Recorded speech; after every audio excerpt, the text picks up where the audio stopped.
What's up, YouTube family? Welcome back to the channel.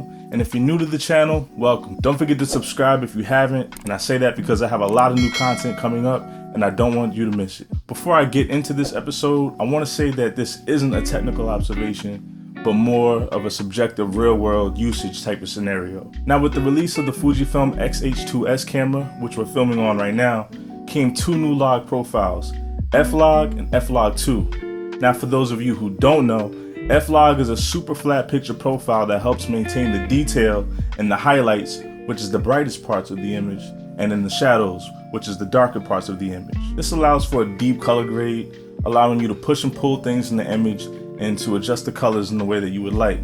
Now, I've always been a fan of the Eterna Cinema picture profile, which allows for more of a quick color grading experience, but as of lately, I've seen the benefits of using the log formats. And the first of the log formats being F-Log. Now, the colors that come out of F-Log after grading are amazing, and need I say it, to me, the Fuji colors are better than Canon's. Don't kill me in the comments.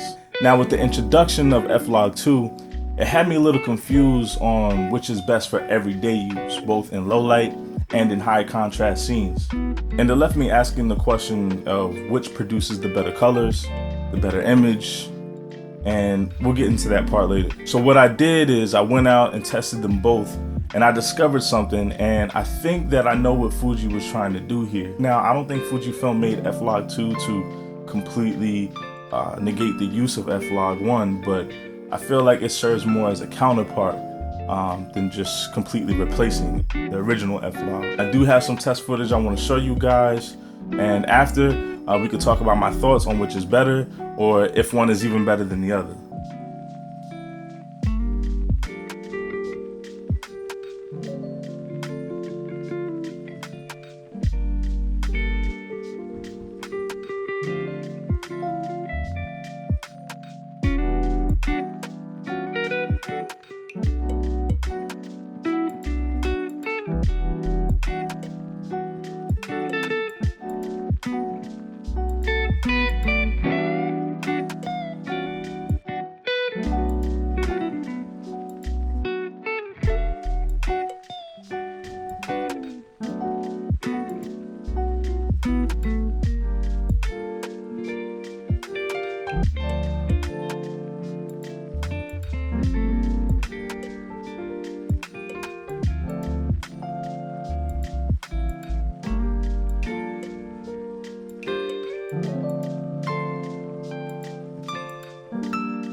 Now to start, both F-Log and F-Log 2 are very different in terms of dynamic range and noise. And when we're talking about noise when it comes to Fujifilm cameras, it's more like a film grain than a digital noise, which is so much more pleasing. In terms of color, I'm not too sure, but it seems like F-Log 2 produces better colors, or I say more saturated colors.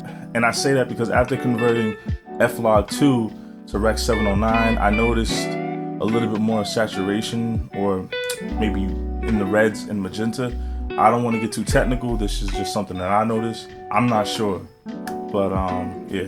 Now, after doing my research, F-Log is reported to have 12 stops of dynamic range, and F-Log 2 is reported to have 14 stops of dynamic range. To me, F-Log 2 is vastly better in retaining detail in the brightest parts of the image, protecting the highlights, whereas F-Log seems to clip in the highlights in the brightest parts of the image quicker and has more of a hard time pulling those details back. Of course, exposing correctly will combat this, but it's generally better to overexpose these log profiles, never underexpose, never. Now, when it comes to noise, I did notice that they both have dual gain ISO, which is amazing. F-Log, it starts at the base ISO of 640, which is the cleanest, and the noise levels become more apparent as you increase the ISO levels until you hit ISO 1600, and then it cleans up again. Now, on the other hand, F-Log 2, the base ISO starts at 1250, which is its cleanest, and the noise increases until you hit ISO 3200. The image is clean due to Fuji noise being like monochromatic and more fine like a film grain, but overall, I say keep your ISO value at either 640 or 1600 for F-Log 1, and 1250 or 3200 for f-log2. Now when it comes to color, when converting f-log1 to Rec. 709, the colors are great and they're natural, which is great.